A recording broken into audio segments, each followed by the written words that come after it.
Fortune soybean oil. इसमें है सेहत के लिए जरूरी गुण। लॉक्ड, सेहत से भरा घर का खाना। Fortune soybean oil.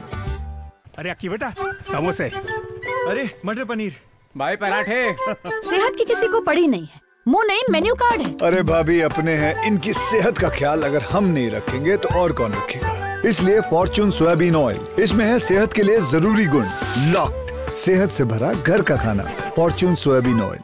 बांग्लादेश में अल्पसंख्यक समुदायों के खिलाफ हो रही हिंसा रुक नहीं रही है। हिंसा की नई घटना में क्रिसमस के दिन बंदरबन में ईसाई समुदाय के 17 घर जला दिए गए। 25 दिसंबर को करीब 12:30 बजे लामा उपजिला के सराय यूनियन के नोतुन तोंगजिरी त्रिपुरापारा में अज्ञात बदमाशों ने घरों में आग लगा दी और फरार हो गए। त्योहार मना रहे लोग घरों के खाक हो जाने के बाद अब खुले आसमान के नीचे रहने को मजबूर हैं। त्रिपुरा पूर्व बेचारा पारास 8 नং ওয়ার্ড 5 নং সরে লামা বান্দরবান। তো আমরা এই জায়গাতে আগে থেকে প্রায় 20 বছরের আগে থেকে আমরা এখানে বকদখলে ছিলাম। আমরা জমি চাষ করে খাইতাম বা গাছ বাস করে আমরা জীবিকা নির্বাহ করে চলতাম।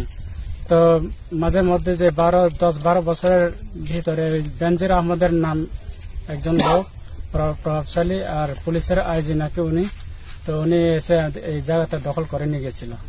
তো দখল করে নিয়ে যাওয়ার পর আমরা তো জনসাধারণ মানুষ দিন আনে দিনে খাই। এদের সাথে তো আমরা কেস মামলা মানে এই সমস্ত যেতে পারি না।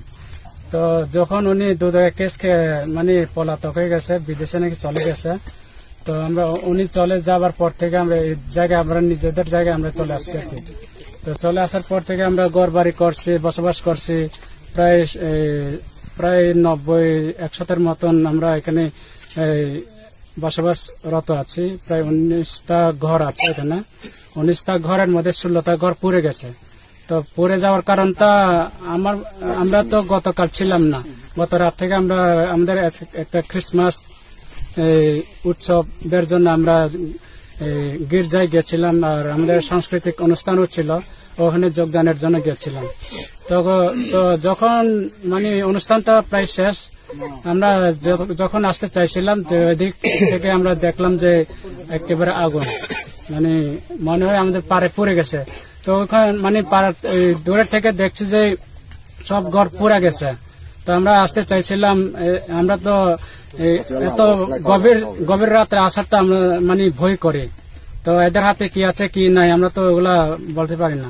তো এর আগে আমাদেরকে একটা হুমকি দিচ্ছিল এরা, কয়েকজন লোক, স্থানীয় লোক, মানে এরা বিভিন্নভাবে আমাদেরকে ঘর বাড়ি পুরা দিবে আর আমাদের বিভিন্ন জানে মেরে ফেলার একটা হুমকি করছিল।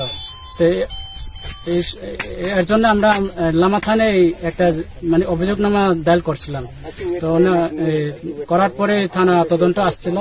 তো তদন্ত প্রেক্ষিতে আমাদের এখনো কোনো কিছু রেজাল্ট আসে নাই, আমাদেরকে কোনো কিছু মানে বলা হয়নি কি হবে কি না হবে। এটা আর কি এখন আমরা দিন যাপন করি জনসাধারণ মানে ঘর বাড়ি ছেড়ে সারা। আর আমরা আমাদের বাচ্চা কাচ্চা একেবারে অসহায় অবস্থা, ঘর বাড়ি নাই, খাওয়ার মতো কিছু নাই। এখন আমরা একেবারে মানবেতর জীবন কাটাচ্ছি। ঠিক আছে, ধন্যবাদ।